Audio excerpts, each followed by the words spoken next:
Olá! Bom, para quem tem um ultrassom abdominal total agendado, essa análise aqui vai ajudar. A gente vai entender direitinho o que precisa ser feito para garantir que o exame seja o mais claro e preciso possível. Então, a grande pergunta é bem simples, na verdade. Como é que se garante um ultrassom abdominal bem-sucedido? A resposta, como a gente vai ver, está quase inteiramente no preparo. Ok, vamos começar pelo básico, né? O que exatamente esse exame investiga? Qual é o objetivo dele?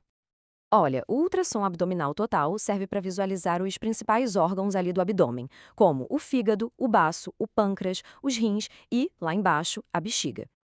E aqui tem um ponto bem importante para esclarecer. Esse exame específico não avalia útero, ovários ou próstata. Para esses órgãos são necessários outros tipos de ultrassom, ok?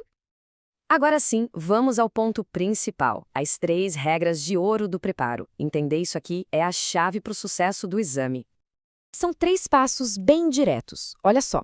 Primeiro, o intestino tem que estar limpo. Segundo, um jejum de 6 horas. E terceiro, a bexiga bem cheia. Vamos ver em detalhes cada um deles. A primeira regra é absolutamente fundamental. O intestino precisa estar o mais limpo possível, com o mínimo de resíduos. Mas por que isso é tão importante, né? É que gases e fezes agem como verdadeiros bloqueadores de ultrassom. Pensa neles como uma barreira para as ondas sonoras que acabam atrapalhando, e muito, a visão de órgãos que ficam mais escondidinhos, como o pâncreas. Vamos para a segunda regra, que é igualmente importante: o jejum de pelo menos 6 horas. E olha, isso não tem negociação. A razão para isso é bem técnica, mas muito inteligente. O jejum garante que a vesícula biliar fique cheia, bem expandida com bile. Isso a torna um alvo fácil e claro para o médico, que consegue procurar direitinho por pedras ou inflamações. Sem o jejum, ela pode ficar murcha, sabe? E aí fica bem difícil de avaliar. E, finalmente, a terceira regra. A bexiga precisa estar cheia. Isso significa beber bastante água antes do exame, até sentir aquela vontade bem forte de ir ao banheiro. A razão para isso é um conceito muito interessante da ultrassonografia, a tal da janela acústica. Uma bexiga cheia age quase como uma lente de aumento.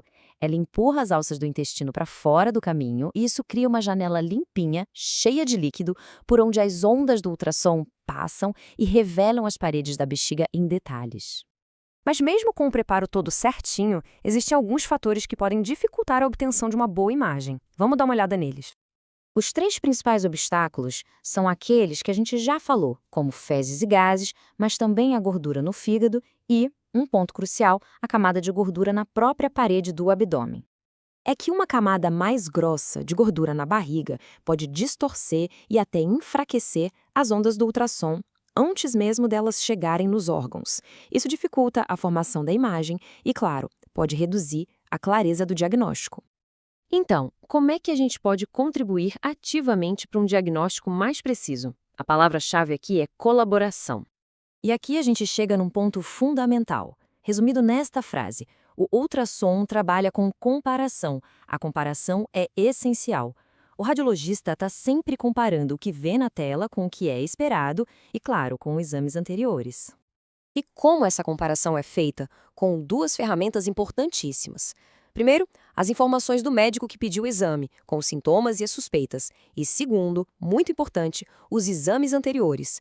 Levar um ultrassom antigo permite uma comparação direta, o que é valiosíssimo para acompanhar a evolução de qualquer achado. Vamos agora fazer um resumão dos pontos mais importantes que a gente viu nesta análise. Resumindo, o intestino limpo evita que a imagem seja bloqueada. O jejum garante que a vesícula seja vista. E a bexiga cheia cria a famosa janela acústica. Cada passo tem uma razão técnica e muito direta para existir. E assim, a gente chega na reflexão final. O preparo não deve ser visto como um obstáculo de jeito nenhum. Ele é, na verdade, o primeiro e mais importante passo para se ter um diagnóstico preciso. A questão que fica é: estamos prontos para dar esse passo com a seriedade que ele realmente merece?